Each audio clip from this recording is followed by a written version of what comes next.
Subscribe the channel SP Education and click the bell icon.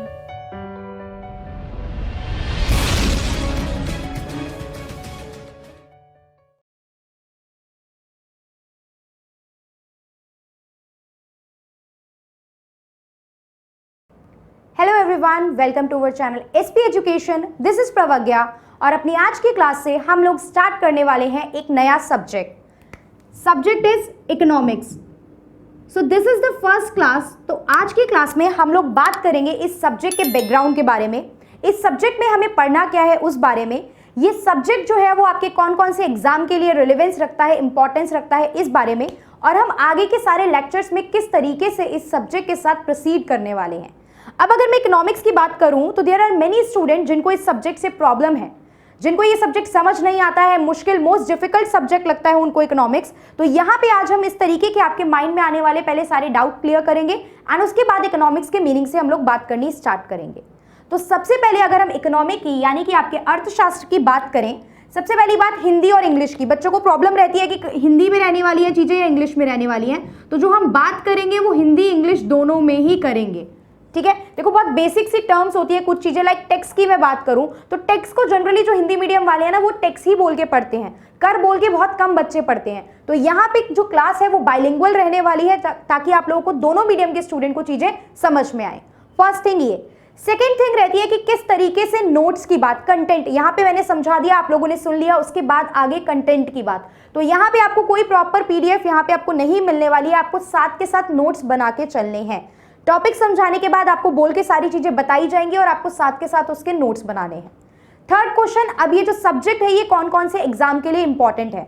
तो आपके multiple exam जो आपके वन डे एग्जाम होते हैं, लाइक आपका एसएससी हो गया, बैंकिंग हो गया, एनटीपीसी का एग्जाम है, रेलवे एग्जाम है, इसके अलावा आपके जो स्टेट पीसीएस के एग्जाम है, प्लस आपका यूपीएससी का एग्जाम है। इकोनॉमी जो है, इकोनॉमिक सब्जेक्ट जो है वो बहुत ज्यादा रिलेवेंट रखता है। और इकोनॉमिक्स में जो पढ़ने की अप्रोच रहती है वो रहती है आपका जो स्टैटिक पोर्शन होता है, जो बेसिक बैकग्राउंड है, जो चीजें बदलती नहीं है। स्टैटिक से हमारा क्या मतलब होता है, जो चीजें over the period of time change नहीं होती है। ठीक है, लाइक कैपिटलिस्ट इकोनॉमी की मैं बात करूं, पूंजीवाद की बात करूं, तो पूंजीवाद का बेसिक जो मतलब है वो नहीं बदलता। तो ये कंसेप्ट जो होता है ये स्टैटिक चीजें होती हैं। वहीं इसको हमें करंट के साथ लिंक करना बहुत जरूरी है। एग्जाम में जो क्वेश्चन आते हैं वो करंट से रिलेटेड आते हैं, लेकिन अगर आपको स्टैटिक की नॉलेज नहीं है तो आप करंट बिल्कुल भी सॉल्व नहीं कर पाएंगे। क्लियर? तो जो अप्रोच रहेगी वो कैसी रहेगी, वो स्टैटिक प्लस करंट अफेयर दोनों को लेके रहेगी। तो यहाँ पे हमारा एक और डाउट क्लियर हुआ कि किस तरीके से रहने वाली है अप्रोच। अब आगे अगर हम इसमें बात करते हैं कि हम लोग यहाँ पे एग्जाम, आपको पता चला यूपीएससी प्री तक यहाँ पे आपका कंसेप्ट कवर होगा, तो आपके जो नीचे वाले जो जितने भी वनडे एग्जाम है वो अपने आप में ही आप लोग यहाँ पे एबल होंगे आंसर करने के। अब सिलेबस आज की वीडियो में ही हम लोग डिस्कस करेंगे, पहले मीनिंग जानते हैं and by the end of the video आपको प्रॉपर सिलेबस आप लोगों के पास पहुंच जाएगा। इकोनॉमिक्स की बात करते हैं, वर्ड है हमारे पास इकोनॉमिक्स या अर्थशास्त्र। तो क्वेश्चन आता है कि इसका बैकग्राउंड क्या है, ये सब्जेक्ट कब से स्टार्ट हुआ, इसके कंसेप्ट हमने कब से पढ़ने स्टार्ट करे। तो देखिए, जैसे कि बहुत से सब्जेक्ट के बारे में हम बोलते हैं कि ये एक नए डिसिप्लिन है, नए सब्जेक्ट है, तो इकोनॉमिक्स के बारे में हम ऐसा नहीं कहेंगे। इकोनॉमिक्स जो है वो बहुत पुराने समय से चल रहा है, जब से आपकी सोसाइटी एग्जिस्ट कर रही है, जब से ह्यूमन बीइंग की एग्जिस्टेंस एग्जिस्ट कर रही है। लाइक हड़प्पन सिविलाइजेशन की अगर हम बात करें तो एंशिएंट हिस्ट्री में सबसे पहला टॉपिक आप वो पढ़ते हो। तो इकोनॉमी जो है, इकोनॉमिक्स जो है वो तब से चला आ रहा है जब से हड़प्पन सिविलाइजेशन चल रहा है। क्यों? क्योंकि ट्रेड तब भी होता था, एक्सचेंज तब भी हो रहा है, बार्टर सिस्टम चलता था, पढ़ेंगे हम क्या होती है ये सारी चीजें। बार्टर सिस्टम चलता था लेकिन एक्सचेंज होता था, वस्तु विनिमय प्रणाली चलती थी। तो ये सब क्या थे, ये सब इकोनॉमिक्स के ही कंसेप्ट थे। तो इकोनॉमिक्स के बारे में जो बात की, अगर मैं बोलूं फर्स्ट टाइम जो बात की, जिक्र किया गया, वो किसने किया था, वो किया था कौटिल्य ने। कौटिल्य, जिन्हें आप चाणक्य भी बोलते हो, तो कौटिल्य वाज द पर्सन जिन्होंने एक बुक लिखी थी अर्थशास्त्र नाम से, और हिंदी में हम इकोनॉमिक्स को ही क्या बोलते हैं, अर्थशास्त्र बोलते हैं। तो क्या हम इकोनॉमिक के इवोल्यूशन की बात यहाँ पे कौटिल्य के अर्थशास्त्र से करेंगे? तो यहाँ पे थोड़ा सा एक प्रॉब्लम ये था कि जो अर्थशास्त्र की बात कौटिल्य ने की थी, चाणक्य ने की थी, इन्होंने जो बात की थी, इन्होंने थोड़ा सा पॉलिटिकल इकोनॉमी की बात की थी। इनकी जो बात थी वो पॉलिटिकल इकोनॉमी की थी, राजनीतिक अर्थशास्त्र की थी। इनकी जो बात थी वो राजनीतिक अर्थशास्त्र की थी। तो क्या बात इन्होंने बताई थी, इन्होंने यहाँ पे बताया था फंड से ज्यादा, पैसे के सिस्टम से ज्यादा, पैसे के फ्लो से ज्यादा इन्होंने बताया था कि जो एक रूलर होता है, एक राजा होता है, उसकी क्या ड्यूटीज बनती है टुवर्ड्स स्टेट, किस तरीके से वो अपने स्टेट को रन करेगा। तो यहाँ पे इन्होंने स्टेट और एक राजा के कर्तव्य, यानी कि जो एक रूल कर रहा है पर्सन, रूलर की ड्यूटीज के बारे में मेजरली फोकस किया था। तो इकोनॉमी मनी सर्कुलेशन पे बहुत ज्यादा डायरेक्ट फोकस नहीं था। अब हम बात करते हैं, तो जो हम इकोनॉमिक्स पढ़ रहे हैं इसकी बात कब और कहां से स्टार्ट हुई। तो इसकी जब हम बात करते हैं तो हम पहुंचते हैं 1776 पे। साथ साथ में आप लोग इसको लिखेंगे, यही बेसिक जो है यही नोट्स क्रिएट होंगे, बाकी किसी चीज का मीनिंग जो होगा वो आपको साथ साथ लिखवा दिया जाएगा। अब हम बात करते हैं, हम पहुंचते हैं इसके बाद कब, 1776 में। तो 1776 में हुआ क्या, 1776 में एक बुक लिखी गई जिसका नाम था वेल्थ ऑफ नेशन।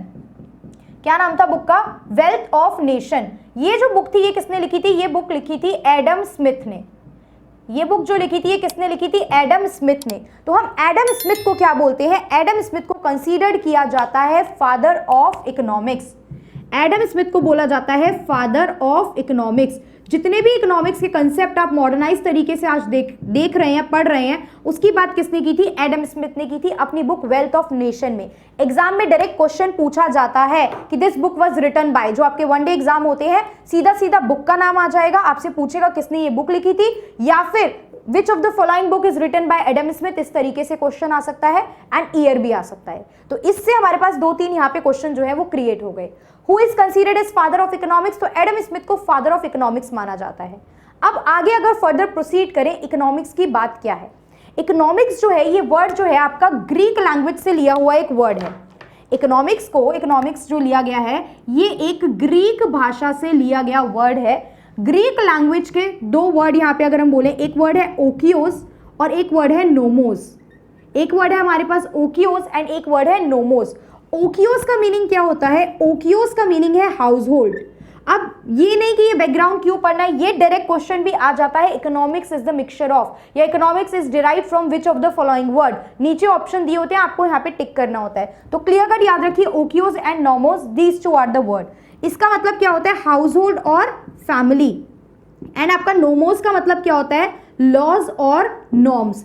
तो एक हाउस होल्ड में क्या लॉ, क्या नॉर्म्स फॉलो हो रहे हैं, उसकी स्टडी जो है वो क्या कहलाती है, ओकियोनॉमस, यानी कि इकोनॉमिक्स कहलाती है।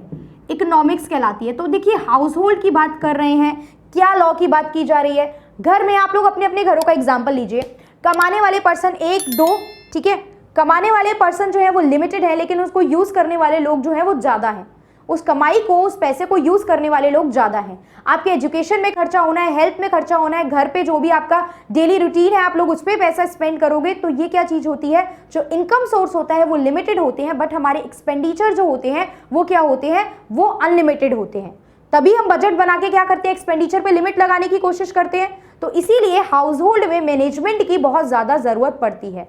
तो जब एक घर में मैनेजमेंट की जरूरत पड़ रही है, तो हमारी पूरी कंट्री में कितने सारे घर हैं, हमारी पूरी कंट्री में इतने सारे घर हैं, तो पूरी कंट्री को चलाने के लिए भी हमें मैनेजमेंट की जरूरत पड़ेगी। और वही जो मैनेजमेंट है वो किस में काउंट की जाती है, वो इकोनॉमिक्स में काउंट की जाती है। तो एक घर की मैनेजमेंट से लेके पूरी कंट्री की मैनेजमेंट तक की स्टडी की मैं बात करूं तो वो क्या कहलाती है, इकोनॉमिक्स कहलाती है। अभी मैंने यहाँ पे आपके बीच में एक वर्ड यूज करा, क्या वर्ड यूज करा, कि यहाँ पे घर पे जो रहने वाले कमाने वाले लोग हैं वो कम है और उसको यूज करने वाले लोग ज्यादा। तो यही सेम चीज कहाँ एग्जिस्ट करती है, यही सेम चीज हमारे विश्व में, हमारी कंट्री में एग्जिस्ट करती है। और इसी से हमारे इकोनॉमिक्स का एक बहुत इंपॉर्टेंट कंसेप्ट निकल के आता है जिसे हम कहते हैं स्कैरसिटी ऑफ रिसोर्सेस। अब स्कैरसिटी की बात यहाँ पे करेंगे, उसके बाद इकोनॉमिक्स की ब्रांचेस की बात करेंगे एंड ब्रांचेस के चलते ही हम लोग क्या देखेंगे, हम लोग इकोनॉमिक्स का सिलेबस देखेंगे कि हमें पूरे सिलेबस में, सारी सीरीज में हमें क्या क्या चैप्टर जो है वो कवर करने हैं। क्लियर? तो अभी हमारे पास टॉपिक क्या है, स्कैरसिटी ऑफ रिसोर्सेस, संसाधनों की दुर्लभता, संसाधनों की दुर्लभता। देखिए इकोनॉमिक्स मुश्किल लगता है क्योंकि इकोनॉमिक्स की टर्मिनोलॉजी समटाइम बहुत मुश्किल होती है। अभी आगे हम प्रोसीड करेंगे तो हम वर्ड्स देखेंगे। इकोनॉमिक्स में समटाइम वर्ड्स ऐसे आ जाते हैं जो हमें क्लियर नहीं हो पाते, तो यहाँ पे हमें कोशिश करनी है कि बहुत ही सिंपल सी भाषा में, साधारण सी लैंग्वेज में इकोनॉमिक्स को समझ के चलना है, जिससे कि अंडरस्टैंडिंग वाली प्रॉब्लम आप लोगों के साथ ना आए और करंट अफेयर पढ़ते ही आप लोग क्या कर पाए, उसको लिंक कर पाए कि ये किस टॉपिक पे बात कर रहे हैं। तो स्कैर्सिटी ऑफ रिसोर्सेज की बात की, संसाधनों की दुर्लभता की बात की, तो हमारे पास क्वेश्चन आता है कंट्री में बहुत सारे क्या है, पॉपुलेशन है। इंडिया जो है क्या है, सेकेंड मोस्ट पॉपुलस कंट्री, हमें पता है, ठीक है।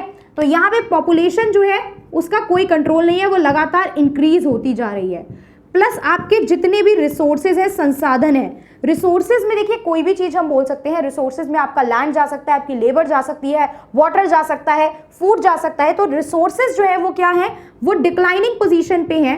तो यहाँ पे जो नीड फुलफिलमेंट की बात होती है वो नहीं हो पाती है। क्लियर? तो जब मैं बोल रही हूँ संसाधन कम है, तो कितने संसाधन को आप कम बोलोगे, ऐसा कोई पैरामीटर नहीं है।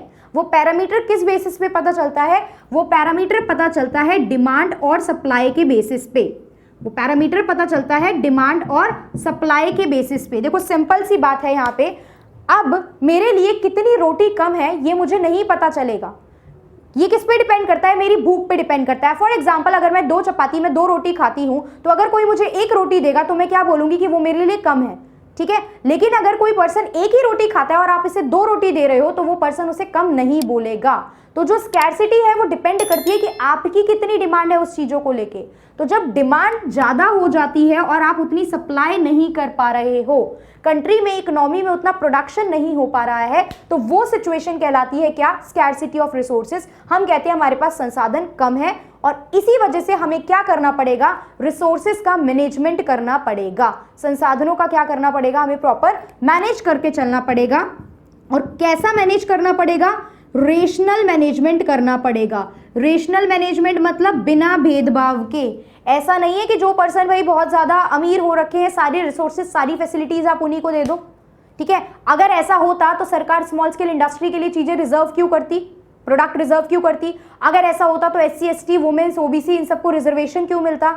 अगर ऐसा होता तो मार्जिनलाइज सेक्शन के लिए जो सरकार तरह तरह की स्कीम लेके आती है वो क्यों लेके आती।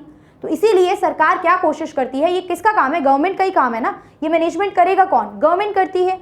तो ये इस तरीके से कोशिश की जाती है कि रेशनल मैनेजमेंट हो, मतलब सबके पास बराबर के रिसोर्सेज पहुंच पाए, सबको क्या मिले, बराबर के अवसर मिल पाए। तो ये रेशनल मैनेजमेंट की बात होती है। स्कैर्सिटी के ही अब हम कुछ एग्जाम्पल डिस्कस करते हैं। स्कैर्सिटी के एग्जाम्पल की बात की जाती है तो इसमें एक एग्जाम्पल आता है हमारे पास लैंड। देखिए अब इसमें एक चीज और है, आप लोग बुक्स को लेके भी समटाइम कंफ्यूज रहते हैं कि हमें कौन सी बुक्स फॉलो करनी है, ठीक है। तो अगर 1 डे एग्जाम फॉलो कर रहे हो तो बहुत ज्यादा आपको बल्कि बुक्स पढ़ने की जरूरत भी नहीं है इकोनॉमिक्स की। आप वीडियोस देखेंगे, नोट्स बनाएंगे, करंट अफेयर थोड़ा बहुत अपडेटेड रहेंगे, उतने से आपका काम हो जाएगा। बट हाँ, अगर कोई स्टेट PCS या UPSC टारगेट कर रहा है तो आपके पास बहुत ऑप्शन की लंबी लिस्ट आ जाती है। समटाइम पीपल आपको सजेशन दिया जाता है कि आप लोग रमेश सिंह की बुक पढ़ सकते हैं, आप लोग संजीव वर्मा की बुक पढ़ सकते हैं, श्रीराम IAS के नोट्स बताए जाते हैं। ये 2-4 बुक्स हैं जिनको बोला जाता है कि आपको पढ़नी है। तो आई विल नॉट से कि बुक मत पढ़ो, वीडियोस देखो एंड उसके बाद आप बुक पढ़ोगे तो बच्चों को बुक मुश्किल लगती है लैंग्वेज की वजह से, मैंने बोला। बट अगर आप ये सारी वीडियोस देख के, सुन के, अगर आप कोई सी भी बुक पढ़ोगे, बीट संजीव वर्मा, बीट रमेश सिंह, बीट आपके श्रीराम IAS के नोट्स, आपको बहुत अच्छे से सारी चीजें क्लियर होंगी। तो ये तीनों बुक का जो है मिक्सचर मर्जअप करके यहाँ पे आपके सामने आपको चीजें समझाई जा रही हैं, ठीक है। इस वीडियोस के बाद 4-5 वीडियोस के बाद आप लोग कोई भी बुक उठाइए, आप लोग को सारे चैप्टर अच्छे से क्लियर होंगे। तो हम बात करते हैं, हमने क्या लिया यहाँ पे, लैंड की बात की। लैंड हम सबको पता है भाई, हमारे यहाँ लैंड ही तो लिमिटेड है, पॉपुलेशन इतनी बढ़ती जा रही है, यही तो प्रॉब्लम हो रही है कि डिस्ट्रीब्यूशन नहीं हो पा रहा। डेंसिटी ऑफ पॉपुलेशन मतलब पर स्क्वायर किलोमीटर, प्रति वर्ग किलोमीटर में रहने वाले लोगों की जो संख्या है वो बहुत ज्यादा है। तो ये प्रॉब्लम है। लैंड जो है वो क्या है, एक स्कैर्स रिसोर्सेज है। लैंड का जो यूज है वो मल्टीपल चीजों के लिए किया जाता है। देखो लैंड में क्या हो रहा है, लोग एग्रीकल्चर भी कर रहे हैं, आप खेती बाड़ी भी करोगे, प्लस मैन्युफैक्चरिंग भी की जाएगी, मैन्युफैक्चरिंग की जाएगी। मतलब ये कुछ एग्जांपल ले रहे हैं हम स्कैर्सिटी के बारे में अगर देखा जाए तो, ठीक है। These are some example. यहाँ पे मैन्युफैक्चरिंग भी की जाएगी, प्लस आप रह भी रहे हो जमीन पे, तो आप देख रहे हो कितने सारे पर्पस के लिए आपको एक जमीन की, भूमि की जरूरत पड़ रही है। तो इसीलिए लैंड का मैनेजमेंट करके चलना भी जरूरी है, ताकि कोई इंडस्ट्री और किसी जो नॉर्मल रेजिडेंस है उनके बीच में कॉन्फ्लिक्ट ना हो। हम कह दें कि ये तो हमारे रहने की जगह थी, आपने यहाँ पे इंडस्ट्री लगा दी, आपने यहाँ पे सड़कें बना दी, आपने डैम बना दिया। तो इसीलिए इनका प्रॉपर लैंड का भी प्रॉपर मैनेजमेंट होना जरूरी है। और इसी को लेके एक एक्ट आया था जिस एक्ट का नाम है land rehabilitation acquisition and resettlement act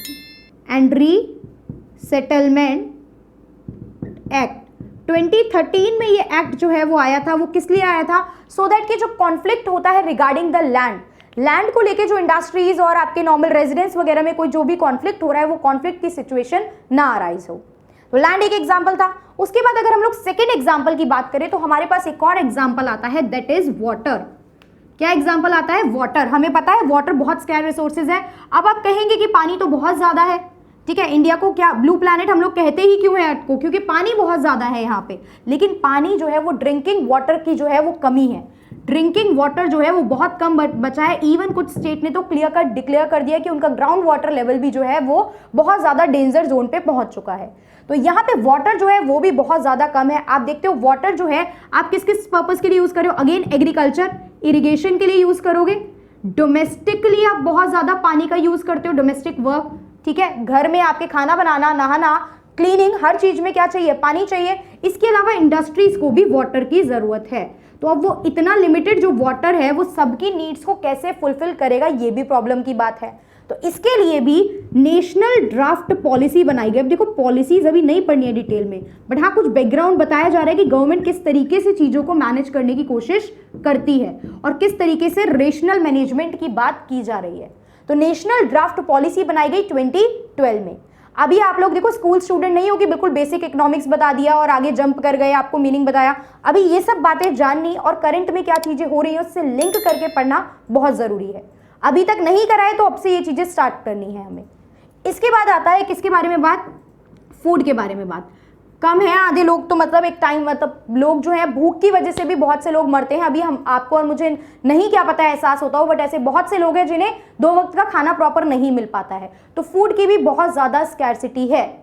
food की बहुत ज्यादा स्कैर्सिटी है, तभी गवर्नमेंट टाइम टू टाइम कोशिश करती है राशन शॉप के थ्रू, पीडीएस जो सिस्टम होता है उसके थ्रू क्या करे, फूड अवेलेबिलिटी कराए। तो सबसे पहली बात गवर्नमेंट की क्या रहती है कि फूड अवेलेबल हो लोगों तक, खाना पहुंचे लोगों तक। अभी देखा आपने कि कोरोना पैंडेमिक के टाइम पे बहुत ज्यादा फूड डिस्ट्रीब्यूशन यहाँ पे बात चली, थोड़ी सी और ज्यादा लिबर्टी दी गई कि अच्छे से लोगों तक खाना प्रॉपर्ली पहुंच पाए, क्योंकि काम भी गया है लोगों का और पॉवर्टी जो थी वो ऑलरेडी एग्जिस्ट करती थी।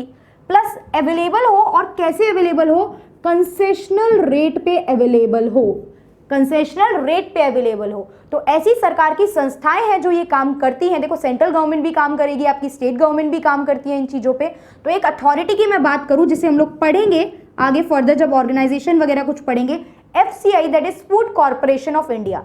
तो फूड कॉर्पोरेशन ऑफ इंडिया ये काम करके चलती है। प्लस आपके बहुत सारे PPP मॉडल, PPP कौन होते हैं? पब्लिक प्राइवेट पार्टनरशिप, यानी कि पब्लिक एंटरप्राइज प्लस प्राइवेट लोग मिलके भी ऐसी बहुत सी एसोसिएशन या इंस्टीट्यूशन बना लेते हैं जिसके थ्रू वो क्या करते हैं?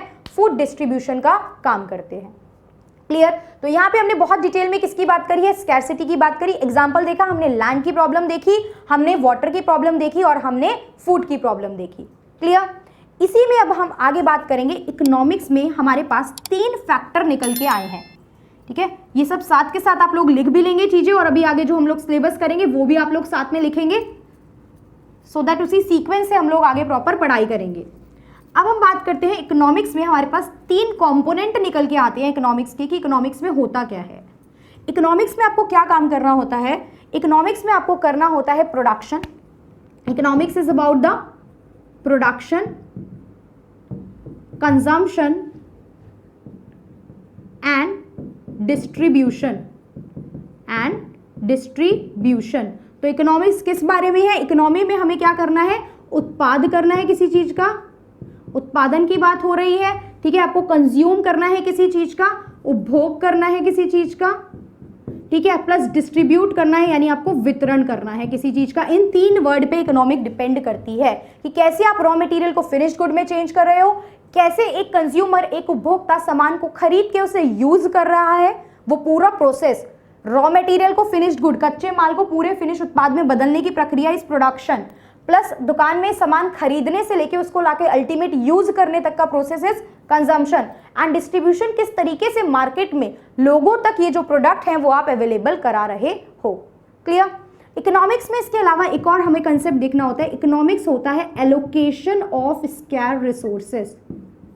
आप क्या करते हो, आप अपने जितने भी सीमित संसाधन हैं उनका क्या करते हो, सीमित संसाधनों का वितरण पे बात करते हो। सीमित संसाधनों के वितरण को ही क्या कहा जाता है, अर्थशास्त्र कहा जाता है। वो संसाधन पैसा हो सकता है, जमीन हो सकती है, पानी हो सकता है, खाना हो सकता है। पूरी इकोनॉमिक्स में हम लोग सभी चीजें इसी के इर्द गिर्द ही पढ़ेंगे। क्लियर? हमने ये देखा इकोनॉमिक्स के मेजर चीजें। अब हम पढ़ेंगे इकोनॉमिक्स की मेजर ब्रांचेस क्या हैं। जो आपका सिलेबस है, जो आपको पूरी इकोनॉमिक्स में पढ़ना है, वो क्या कैटेगराइज किया जाता है, आप उसे टाइप्स ऑफ इकोनॉमिक्स कह सकते हो, आप उसे ब्रांचेस ऑफ इकोनॉमिक्स कह सकते हो, किसी भी टॉपिक से आप उसे कैटेगराइज कर सकते हो। और एक तरीके से आप बोल सकते हो कि अब हम लोग क्या कर रहे हैं, अपना सिलेबस डिस्कस करने जा रहे हैं। तो हमारे पास क्या टॉपिक है, टाइप्स ऑफ इकोनॉमिक्स। हमें क्या पढ़ने हैं, इकोनॉमिक्स के क्या टाइप्स हैं। तो मेजरली अगर हम देखें तो हमारी इकोनॉमिक्स जो है वो दो पार्ट में कैटेगराइज होती है। एक वर्ड इकोनॉमिक्स है और एक वर्ड इकोनॉमी है, दोनों में डिफरेंस है। जो नेक्स्ट वीडियो में हम लोग बात करेंगे, हम लोग डिटेल में इकोनॉमी की बात करेंगे। अभी हम लोग इकोनॉमिक्स की बात कर रहे हैं। तो आपकी इकोनॉमिक्स जो है वो मेजरली दो टाइप की होती है। एक है आपका micro and next is macro. हमारे पास क्या कंसेप्ट है, माइक्रो एंड मैक्रो। ठीक है, समष्टि एंड व्यष्टि अर्थशास्त्र। क्लियर? व्यष्टि एंड समष्टि अर्थशास्त्र। क्लियर?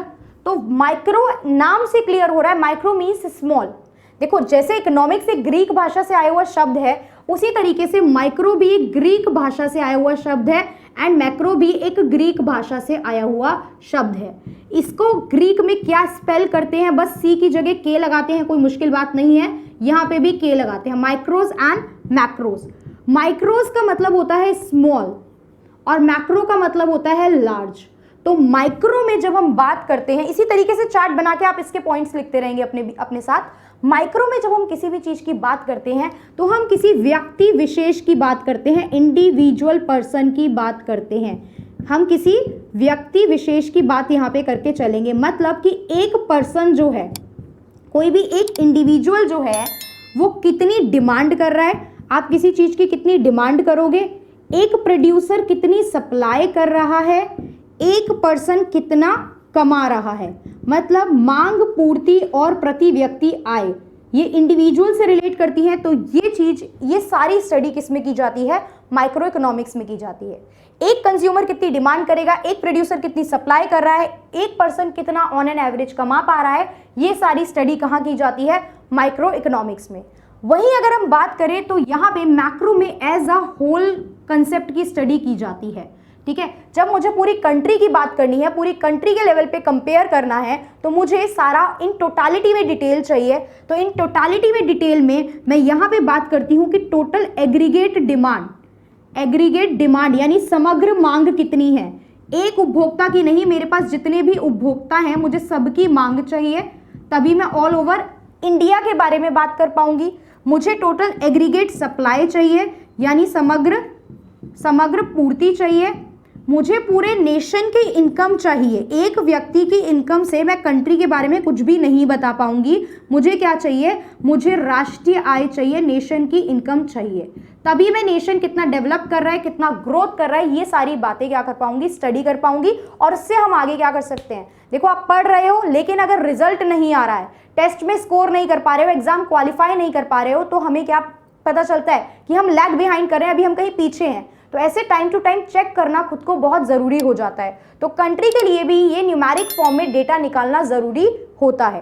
तो ये होता है हमारा माइक्रो की बात और ये होता है हमारा मैक्रो का कंसेप्ट। अब हमें आगे इनमें पढ़ना क्या है। जो भी चैप्टर हम लोग पढ़ेंगे इन फ्यूचर, वो या तो कोई माइक्रो कंसेप्ट के बारे में बात कर रहे होंगे या वो मैक्रो कंसेप्ट के बारे में बात कर रहे होंगे। तो सिलेबस की अगर हम बात करते हैं तो फर्स्ट तो चैप्टर जो आज हमने देखा इंट्रोडक्शन, इकोनॉमिक्स क्या, कैसे इकोनॉमिक्स एक तरीके से इवॉल्व हुई है, बैकग्राउंड क्या रहा है, हिस्ट्री क्या रही है, प्लस इकोनॉमी के टाइप्स क्या हैं और इकोनॉमिक्स में जो मेजर चीज है स्कैर्सिटी, वो क्या होता है। क्लियर? अब हम यहाँ पे प्रॉपर क्या देखेंगे, हम लोग अगर यहाँ पे माइक्रो के लेवल पे लिखते हैं, सिलेबस की बात करें तो सबसे पहले तो देखो इंट्रोडक्शन जाता है कि माइक्रो इकोनॉमिक्स क्या है। जो बेसिक सा मीनिंग हमने आज देख लिया। किसी भी टॉपिक को पढ़ने से पहले ये तो आप सिलेबस में जरूर इंक्लूड करोगे इंट्रोडक्शन के बाद यहाँ पे हमें जो पढ़ना होता है माइक्रो इकोनॉमिक्स में, वो होता है कंज्यूमर इक्विलिब्रियम। देखिए आपके जो वनडे एग्जाम होते हैं ना, वनडे जो एग्जाम है जनरली, जैसे आपके और सीडीएस वगैरह के एग्जाम की भी मैं बात करूं तो यहाँ पे ना माइक्रो इकोनॉमिक्स बहुत इंपॉर्टेंट होती है। अगर आप लोग एग्जाम दे रहे हैं, आप नोटिस करेंगे forms of market, producer equilibrium, consumer equilibrium से बहुत ज्यादा क्वेश्चन यहाँ पे पूछे जाते हैं। इवन बल्कि ऐसे एग्जाम में तो आप माइक्रो भी पढ़ के जाओगे ना तो भी आपके पेपर मतलब इकोनॉमिक्स के ज्यादा से ज्यादा क्वेश्चन सही होने के चांसेस हैं। तो आप लोग अगर पेपर उठाएंगे, लास्ट कुछ ईयर के सीडीएस के ही पेपर आप लोग उठाएंगे तो आप देखेंगे कि बहुत सारे यहाँ पे माइक्रो इकोनॉमिक्स से क्वेश्चन पूछे गए हैं। क्लियर? तो यहाँ पे हमको क्या देखना होता है, कंज्यूमर इक्विलिब्रियम, देन आपको बात करनी होती है डिमांड की और इलास्टिसिटी ऑफ डिमांड की। ये पूरा सिलेबस है माइक्रो एंड मैक्रो का इन डिटेल। इसी तरीके से आपको यहाँ पे बात करनी होती है सप्लाई की एंड इलास्टिसिटी ऑफ सप्लाई की। ठीक है, डिमांड के बारे में पूरे कंपोनेंट पढ़ने होते हैं, डिमांड क्या, डिमांड कितने फॉर्म की होती है, सप्लाई के बारे में आपको पूरा कंसेप्ट पढ़ना होता है। ठीक है, इसके बाद हमें पढ़ना होता है प्रोडक्शन फंक्शन। एक प्रोड्यूसर जो प्रोडक्शन करता है वो बाकी वेरिएबल से प्रोडक्शन के किस तरीके से लिंक होते हैं, मतलब आप जो लगा रहे हो और आप जो बाहर आउटपुट क्रिएट कर रहे हो उनके बीच में क्या रिलेशन है, ये हम कहाँ पढ़ते हैं, प्रोडक्शन फंक्शन में बात करते हैं। इसके अलावा आपको क्या देखना होता है, यहाँ पे एक प्रोड्यूसर कब इक्विलिब्रियम में होता है ये बात आप करोगे। इक्विलिब्रियम वर्ड मैंने 2 बार यूज करा, तो इक्विलिब्रियम का मतलब क्या होता है चैप्टर में तो डिटेल में देखेंगे, बट इक्विलिब्रियम का मतलब होता है बेस्ट पोजीशन। आपके लिए जो चीज बेस्ट है, एक कंज्यूमर के लिए जो चीज बेस्ट है, मतलब जब जितना पैसा वो देगा उतनी उसे संतुष्टि मिल जाएगी। प्रोड्यूसर जो है जब मैक्सिमम प्रॉफिट कमाएगा अपने लगाए हुए इनपुट से, मैक्सिमम अर्निंग कमाएगा, तो वो सिचुएशन उसके लिए बेस्ट हो जाएगी। तो इसके बाद हमें क्या देखना होता है, यहाँ पे हमें देखना होता है फॉर्म्स ऑफ मार्केट का कंसेप्ट। तो मेजरली ये जो चैप्टर हैं ये हमारे किस में जाते हैं, ये सारे चैप्टर जाते हैं माइक्रो इकोनॉमिक्स में। Now we will talk about macro economics में हमें क्या पढ़ना है। इसका सिलेबस जो है थोड़ा सा क्या हो जाता है, लेंदी हो जाता है, प्लस करंट के जितने भी टॉपिक होते हैं, करंट के जितने भी टॉपिक है वो काइंड ऑफ स्टैटिक चीजें हैं, वहां पे चीजें बदल नहीं रही हैं। ये मैं बोलूंगी कि ये स्टैटिक कंसेप्ट है यहाँ पे, और ये जो है ये क्या है, ये थोड़ा सा हमारा वेरिएबल चीजें रहती हैं, यहाँ पे करंट से बहुत ज्यादा चीजें लिंक होती हैं। मैक्रो में अगर हम बात करेंगे, इंट्रोडक्शन हो गया एक कंसेप्ट, मीनिंग आपने देखा। उसके बाद यहाँ पे हम लोग बात करते हैं इकोनॉमी की, और इकोनॉमी अपने आप में बहुत बड़ा टॉपिक है। इकोनॉमी में हम बहुत कुछ इंक्लूड कर सकते हैं। हम लोग सेकंड वीडियो में स्टार्ट करेंगे इकोनॉमी, जिसमें हम लोग बात करेंगे इकोनॉमी के कितने सेक्टर्स होते हैं। बहुत छोटी क्लासेस से आप पढ़ते आए हो ना, प्राइमरी, सेकेंडरी, टर्शरी, लेकिन उसका एक ब्रॉडर व्यू हम यहाँ पे एक ही साथ सम अप करेंगे। यहाँ पे नेक्स्ट क्लास में primary, secondary, tertiary, organise, unorganise, मतलब फॉर्मल, इनफॉर्मल, ये सारी बात हम लोग यहाँ पे नेक्स्ट वीडियो में करेंगे इकोनॉमी के सेक्टर्स की। इकोनॉमी के सेक्टर्स के बाद इकोनॉमी के कितने टाइप्स होते हैं, कैपिटलिस्ट, सोशलिस्ट, मिक्स्ड इकोनॉमी, ये सब बात करेंगे। कौन सी कंट्री कौन सा मॉडल फॉलो करती है, किस कंट्री के साथ आपके रिलेशन कैसे हैं, ये सारी चीजें भी यहाँ पे क्या हो जाती हैं, डिपेंड करती है इस सेक्टर में। उसके बाद अगर हम लोग बात करते हैं तो यहाँ पे आपके कंसेप्ट में आता है इकोनॉमिक ग्रोथ एंड डेवलपमेंट का कंसेप्ट। इकोनॉमी की ग्रोथ और डेवलपमेंट का कंसेप्ट। इकोनॉमी की ग्रोथ जो जीडीपी की हम बात करेंगे, जीडीपी के कंसेप्ट में ही हमारे चले जाते हैं 5 ईयर प्लान की बातें। 5 ईयर प्लान कब से स्टार्ट हुए, किसने स्टार्ट करे, प्लानिंग कमीशन की बात, प्लानिंग कमीशन बदल के जो नीति आयोग हो गई है, ये सारी डिटेल में डिस्कशन। प्लानिंग कमीशन का नीति आयोग में होना करंट का टॉपिक, ऑल द टाइम हो गया है, बट स्टिल ये लेटर ऑन चेंजेस हुए हैं, तो ये क्या करना है, इस सेक्टर में हमें पढ़ना है। इसके बाद हमारे पास जो टॉपिक जाता है that is money and banking. ये भी अपने आप में अच्छा खासा बहुत बड़ा टॉपिक है। किस तरीके से, अच्छा यहाँ पे इकोनॉमी में सेक्टर्स, टाइप्स एंड इवोल्यूशन भी इसी में इंक्लूड होगा कि आपकी इकोनॉमी आज़ादी से पहले, प्री इंडिपेंडेंस टाइम पे कैसी थी, कॉलोनियल रूल के टाइम पे जो थी इकोनॉमी कैसी थी, उससे भी पहले जब आप थे, जब कॉलोनियल रूल नहीं था तब इकोनॉमी कैसी थी, और over the period of time आपकी इकोनॉमी में क्या क्या चेंजेस आए हैं, ये सब होता है इवोल्यूशन ऑफ इकोनॉमी। तो ये यहाँ पढ़ना है हमें। मनी एंड बैंकिंग, मनी के कंपोनेंट, मनी क्या काम कर रही है, कितने टाइप की मनी है, मनी नहीं थी तो आप क्या चीज फॉलो कर रहे थे, बैंकिंग, बैंकिंग के कितने टाइप्स ऑफ बैंकिंग होते हैं। करंट की बात करें तो यहाँ पे एनपीए बहुत ज्यादा आजकल बैंक का जो है वो रेज हो रहा है, non performing asset, non performing asset की बात करेंगे। NBFC, non banking financial corporation की हम लोग बात करेंगे। बैंक्स और जो ये फाइनेंशियल इंस्टीट्यूशन होते हैं इनमें डिफरेंस क्या होता है, क्या सभी बैंक फाइनेंशियल इंस्टीट्यूशन होते हैं, ये बहुत बेसिक से वर्ड्स होते हैं जिसके कंसेप्ट को हम लोग डिटेल में समझने की कोशिश नहीं करते और एग्जाम में इसी वजह से गलती कर देते हैं। तो ये सब बहुत डिटेल में बात हम लोग मनी बैंकिंग में करेंगे। क्लियर? उसके अलावा हमारा यहाँ पे कंसेप्ट जाता है बैलेंस ऑफ पेमेंट का। बैलेंस ऑफ पेमेंट की बात करेंगे, एक्सपोर्ट इंपोर्ट की बात करेंगे, प्लस फॉरेन एक्सचेंज की बात करेंगे। कहीं ना कहीं कुछ ना कुछ चीजें यहाँ पे क्या है, हमारी इंटरलिंक्ड ही होती हैं। तो balance of payment and foreign exchange, financial institution जो है वो हम बैंकिंग में ही इंक्लूड करेंगे, अलग से इसको मेंशन करने की जरूरत नहीं है। फाइनेंशियल इंस्टीट्यूशन, इंश्योरेंस, ये सब छोटे छोटे टॉपिक होते हैं जो आपके इकोनॉमी वाले मतलब मैक्रो इकोनॉमिक्स का पार्ट होते हैं। फॉरेन एक्सचेंज की बात करेंगे, कैसे फॉरेन एक्सचेंज एस्टिमेट किया जाता है, कैसे आपकी कितने डॉलर की वैल्यू कितने रुपए में काउंट की जाएगी, ये कैसे डिसाइड होती है। Appreciation of the currency, depreciation of the currency क्या होता है, ये सारी बातें यहां करनी है। बैलेंस ऑफ पेमेंट के दो account, current and capital account. FDI की बात, एफडीआई कितना परमिट है किस चीजों पे, ये सारी बातें हमें इस चैप्टर में देखनी है। और यहाँ पे आप देख रहे हो, सुन के पता चल रहा है इसमें करंट से बहुत ज्यादा हमारे पास एग्जाम्पल मिलेंगे। इसके अलावा हम लोग बात करें तो पूरी टैक्सेशन पॉलिसी की बात अलग से हम लोग करेंगे। कितने टाइप के टैक्स होते हैं, जीएसटी की बात इसमें आप इंक्लूड कर सकते हो, उसमें थोड़ा पॉलिटिकल पार्ट भी आ जाएगा, कैसे जीएसटी आया, ये सारी बातें। तो पूरी टैक्सेशन पॉलिसी की बात भी हम लोग यहाँ पे अलग से करके चलेंगे। क्लियर? तो आप देख रहे हैं ये सारी चीजें जो है ये क्या है, स्टैटिक नहीं है, क्योंकि इनमें चेंज आता रहता है, इन सब कंसेप्ट में चेंज आता रहता है। और ये सब कुछ हमें किस में पढ़ के चलना है, मैक्रो इकोनॉमिक्स में पढ़ के चलना है। सो आई होप यहाँ तक चीजें समझ में आई होंगी। यहाँ पे डिमांड एंड सप्लाई, एक कंज्यूमर के बारे में बात करनी थी, यहाँ पे डिमांड एंड सप्लाई, जैसे मैंने बताया आपको एग्रीगेट डिमांड और एग्रीगेट सप्लाई की बात करनी है। इसके अलावा इसमें हमें एक दो टॉपिक की बात और करनी है जो हम यही देख लेते हैं। यहाँ पे आपको बात करनी है इन्फ्लेशन की। इन्फ्लेशन मतलब महंगाई वाला जो दौर होता है, जब आपके प्राइस राइज चल रहे होते हैं कंटिन्यूस बेसिस पे, तो अब बात की जाएगी इन्फ्लेशन की। बात की जाएगी जो भी सोशियो इकोनॉमिक कुछ ना कुछ प्रॉब्लम्स होती हैं, उसमें हम लोग क्या क्या देखेंगे, आप पॉवर्टी देखेंगे, अनएम्प्लॉयमेंट देखेंगे, ठीक है, इंफ्रास्ट्रक्चर किस तरीके का है, ठीक है, इंफ्रास्ट्रक्चर की बात अलग से डिटेल में करेंगे। इंफ्रास्ट्रक्चर में देखो क्या जाता है, फिजिकल इंफ्रास्ट्रक्चर अलग होता है यहाँ पे और ह्यूमन अलग है, दोनों एक ही चैप्टर में हमें पढ़ के चलने हैं। फिजिकल मतलब रोडवेज, रेलवेज, एयरवेज, ये सब जो आप देख रहे हो, ट्रांसपोर्ट, कम्युनिकेशन की बात। ह्यूमन में आप कितना एजुकेशन में लगा रहे हो, कितना हेल्थ में लगा रहे हो, कितना स्किल्स में लगा रहे हो, कितना ट्रेनिंग में लगा रहे हो। और दिस इज द टॉपिक जहां पे आएंगी गवर्नमेंट स्कीम बहुत सारी। यहाँ पे हमारे पास आएंगी गवर्नमेंट स्कीम की, गवर्नमेंट कैसे ह्यूमन डेवलपमेंट, ह्यूमन इंफ्रास्ट्रक्चर को इंप्रूव करने के लिए कोशिश कर रही है। एजुकेशन को लेके क्या स्कीम्स हैं, क्या नई स्कीम्स आई हैं करंट में, आपके इंफ्रास्ट्रक्चर को इंप्रूव करने के लिए क्या स्कीम्स हैं, ये सारे टॉपिक हम लोग यहाँ पे बहुत सारी गवर्नमेंट स्कीम पढ़ेंगे। तो यहाँ पे एक और टॉपिक, यहाँ पे मैंने बोला मैक्रो थोड़ा ज़्यादा डिटेल हो जाएगा, तो हम देखते हैं यहाँ पे एक तो गवर्नमेंट स्कीम का टॉपिक, गवर्नमेंट स्कीम का टॉपिक हमारे पास आ जाएगा। क्लियर? सारे गवर्नमेंट स्कीम हम लोग यही इंक्लूड करेंगे, चाहे जिस भी टॉपिक की हो, अलग से इकोनॉमी की। उसके अलावा देखो बहुत सारे सोशियो इकोनॉमिक इश्यूज की बात करते हैं।